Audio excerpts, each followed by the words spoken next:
Nagrally sa harap ng Korte Suprema ang mga tsuper at operator para ipahinto ang PUV modernization. Ang kanilang panawagan maglabas ng Temporary Restraining Order o TRO ang Supreme Court para pansamantalang mahinto ang PUV modernization program ng gobyerno. Ayon kay Manibela President Marval Buena, dapat nang mag-issue ng TRO ang Korte Suprema at magkaroon ng oral arguments para dinggin ang kanilang hinaing. Kinakalampag din ng grupo si Pangulong Bongbong Marcos sa ipinangako raw nitong pag-aaralan ang PUV Modernization Program. Pinangangambahan ng mga tsuper ang panghuhuli sa mga pumapasada ng hindi nakakonsolidate o hindi sumali sa kooperatiba at korporasyon. Ayon sa LTFRB, itinuturing na kolorum ang mga hindi umanib sa kooperatiba at huhulihin simula bukas, Mayo 16. Hindi naman bababa sa 50,000 pesos ang multa sa mga mai-impound na kolorum na jeepney. Masususpinde rin ang kanilang lisensya.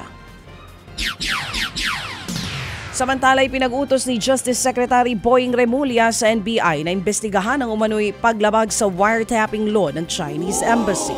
Kasunod pa rin yan ang paglabas ng China ng umano'y transcript ng pag-uusap ng kanilang kinatawan at pinuno ng AFP Western Command kaugnay ng bagong modelo sa pagtugon sa issue sa Ayungin Shoal.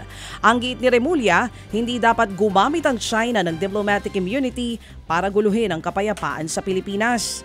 Nauna nang sinabi ng Embahada ng China na mayroon silang recorded audio ng pag-uusap ng isa nilang kinatawan at ni Westcom Chief Vice Admiral Alberto Carlos.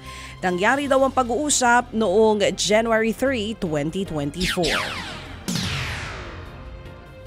Pagbabawalan naman ng DSWD ang mga politiko na makiisa sa pamimigay ng cash aid sa ilalim ng Ayuda sa Kapos ang Kita Program o AKAP. Ayon kay DSWD Secretary Rex Gatchalian, pagbabawalan din nila ang mga tauhan ng ahensya na ipasa sa sinumang politiko ang paghahatid ng tulong. Baka raw kasi kalain ng mga benepisyaryo na galing sa mga politiko ang natatanggap na tulong. Sa kabila naman yan, papayagan naman daw ang mga itong manood habang namimigay ng ayuda ang DSWD. Target ng ahensya na simula ng pamimigay ng cash assistance sa katapusan ng Mayo. Ted Filon at DJ Chacha ngayon nasa Radyo 5 92.3 News FM Monday to Friday 6 to 10 a.m.